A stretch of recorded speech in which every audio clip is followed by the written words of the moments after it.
Good evening, everyone. This is Francis Nicholas.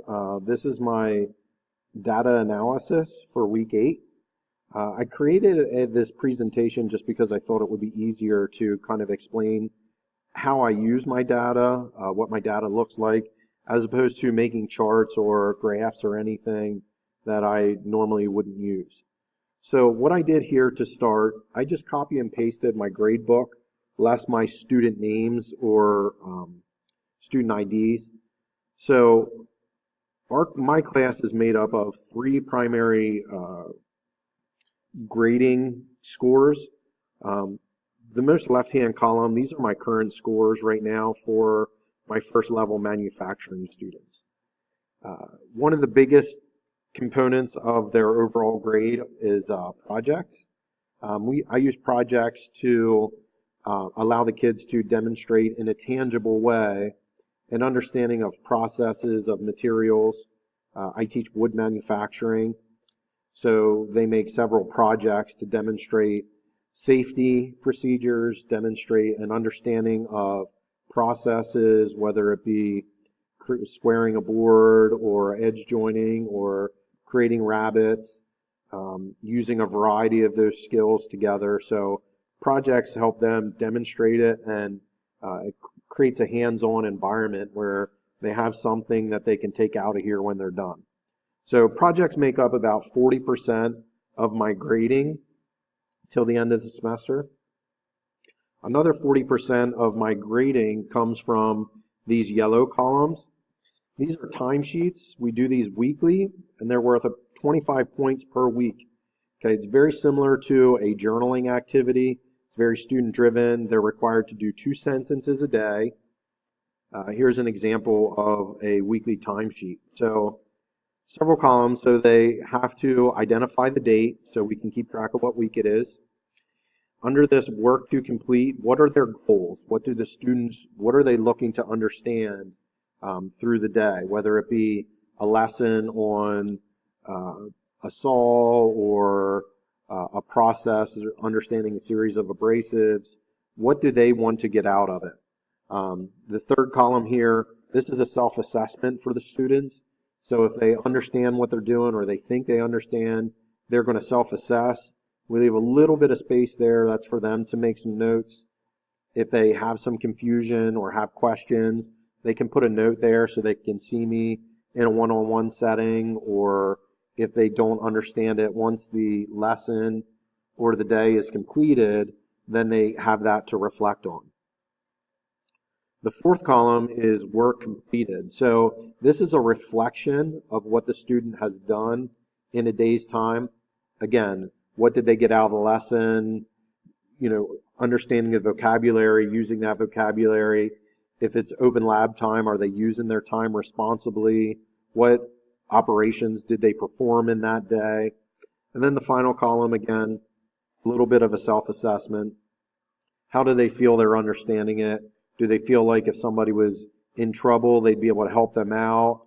If they're a little bit behind and they're not sure, they can make a note so they can ask me tomorrow or next time we get some lab time, and they want to approach me one-on-one.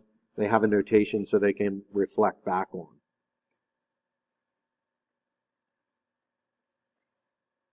Okay, so those weekly timesheets, again, make up 40% of my grade. One of the things that I try to preach to my students is that they're being responsible. They have a lot of lab time, so they need to be responsible for that. So it's a way for me to reward them. And on the flip side, I kind of left a couple of my students in white here. These are some students that are struggling. And the way that I pick that up with my weekly timesheets, I can see that they're either not responsible with their time, they're not doing them, so I know that I need to, next time we have open lab, make sure that they're on the same page with me, that they understand.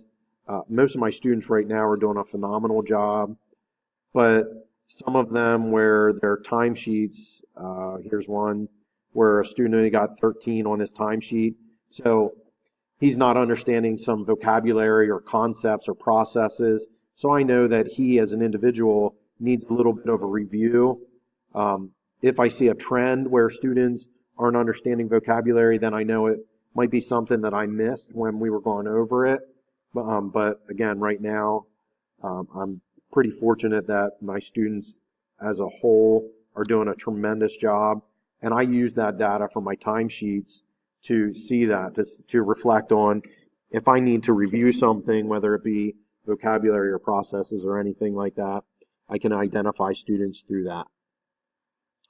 The next major part in this first semester are these purple columns, which are our quizzes. These are typically created just for the machines to go over safety procedures, understand the different parts, the basic function of the machines, make sure that they understand danger points and things like that. So here's an example of one of my quizzes. So this is very straightforward, true, false. Most of them are true, false, or multiple choice, so that students understand what the different processes are. They understand the vocabulary, how it works together, identify the parts. All of my quizzes are created in Google Forms for the simple reason that we have some add-ons that we use. So once the kids complete the Google form for the quiz, it then comes to me in a spreadsheet, and I can see how all the students are doing. One of the nicest apps that our IT department gave us to use actually breaks this down even further for us automatically. So it takes all that raw data from the submissions and it breaks it down and it grades it for us. So up here in the left-hand column, we can see that possible points for this quiz were 15. On average, students got 12.5 questions correct. It breaks it down on the left-hand side here. I blacked out all my student information.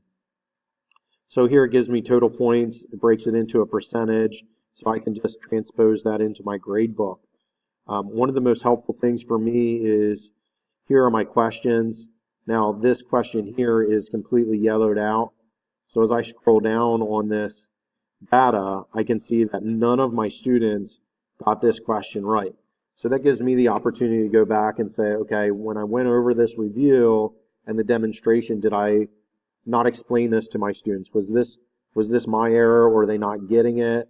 What do I need to do to make sure that my students are understanding all these questions? So I can see, so here, just a terminology type question. Did I miss this, or were some of my students just getting it mixed up with something else? I can address that. So it breaks down per question how my students did in the responding. Also, in my percentages here, it's going to highlight if any of my students are not passing. So that gives me the opportunity to go back and meet with them one-on-one, review the individual machine, make sure I address the question areas that they had. When we're talking with the power equipment in here, the biggest thing for me is making sure that students can have the experiences in a safe environment. And if they don't understand the basic concepts or principles, then I know I need to talk to them a little bit more. So that's how I use my quizzes, how I use Flubaroo and the breakdown of the data to help myself evaluate where my students are, where I'm at, and what we can do to safely move them forward. And again, the overall is the projects. So projects are kind of the